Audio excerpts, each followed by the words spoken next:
Every week, Joe runs from the bulls at his job. I don't know how you going on the same property. How are you seeing so many bulls? How many are There's wild out there? everybody who has water on their property happens to have cows and bulls out there too. Today I was there's this lake I was trying to get to, and I had to go through this fence, and on the other side was two bulls. Luckily they were eating, but they kept looking at me, and once I got too close, and they both their heads came up and they looked at me for a long time. I thought they were gonna get me. Do you ever put on your clothes in the morning like, I can't wear red, right? That would Carry like a red blanket with me. Ole. Joe, you're Nacho. one step away from being afraid of cows like me. It only takes one time, and then you're like, a cow charges him. Today, and he's done. again, I was riding my four-wheeler through an area, and all of a sudden there was a herd of cows next to me of like 10 cows. I was like, oh, I looked at them carefully because I was like, oh, crap. And then I went around the corner. I went around some bushes, and there was another group there, and I was like, there's got to be a bull amongst these freaking cows. I want them to come after me. I have PTSD. Well, Joe's one of his bucket list items to go running with the bulls, but so not anymore. This story here might change his mind. This has to do with a 57-year-old man. So maybe by the time you're 57, Joe, you can go and run with the bulls. That's next year. He died in suffering horrific injuries, it says. Now this man's smart though. You know, he tried to do something smart while running with the bulls. Well, I guess it wasn't smart because he died, but he when the bulls were running, he tried to hide in a doorway. You know, very cartoonish, right? I don't see the smartness of any of that. That's where everybody hides at the running of the bulls. Do they? They hide in doorways? I don't know where they. Yes, anywhere that's not the street. It's a door coming.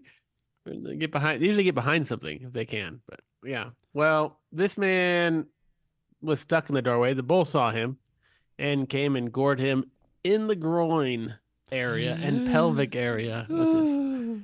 Oh yes. Oh, he managed to attack him twice. It says through the doorway. Yeah. Also, it was horrific. They said the way there's a good picture here of him being like completely lifted in the air by this. Yikes! This guy. Yikes! I'm not watching. The second gored his pelvis and also suffered brain injuries and all kinds. It was bad. You know. That's horrible. But you know, running with the bulls is like parachuting in a way, or you know, it's just a. No, it's not. It's not at all. An activity that's kind of dangerous. And, yeah. I feel like it is like parachuting. Like it could go. I bet more people get injured and die from bulls than they do parachuting. Well, yeah, but it's a large group of people. Nobody's doing a mass 1,000 person parachute. There's more people running from the bulls. That's fair. That's fair. But I'd say as a percentage, do more people die in the running from the bulls, or more people die parachuting?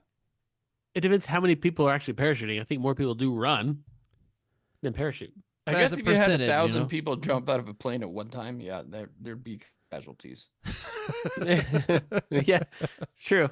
But the difference is like, are they parachuting and landing and hurting their ankle? Because I don't think there's been one running of the bulls where someone's not hurt, right?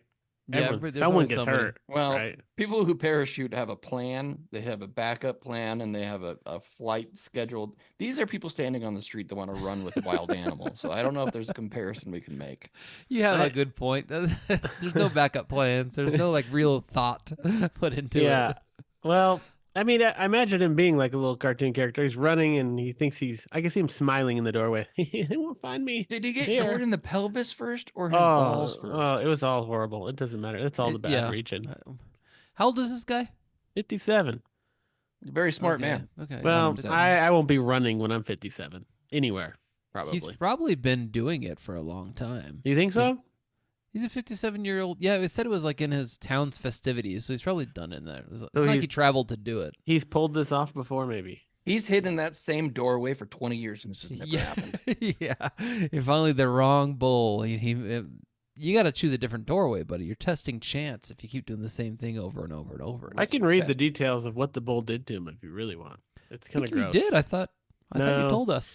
Says he as he falls to the ground, the bull tramples him before tossing him into the air. As the others try to distract it with caves, he keeps attacking him now by this unconscious man, hurling him in the air with his horns. The man lands face up on the arena floor and gasping horn slash can be seen on his stomach oozing blood. So you didn't actually need to do any more. We, This we is already fine. knew. We didn't need to have that level of detail. What was that for? It destroyed him. Just want you to know he was destroyed. Yeah, we got it. We got it. That bull knew what he was doing. Hmm. Do they sharpen the bull's horns before they're I running? feel on like the they do. bulls? I feel like No. they do. They're blunt, Should. which makes it worse. Ugh. Oh gosh, that is worse. No, I think they probably add more horns to him. Well, no, they definitely stick spears in it, I'm sure, right? Or is They that don't. later? They do that later. Yeah, they don't do that. They don't do that anymore. They just give him 5-hour energies and they're ready to No, go. they do. They still do it.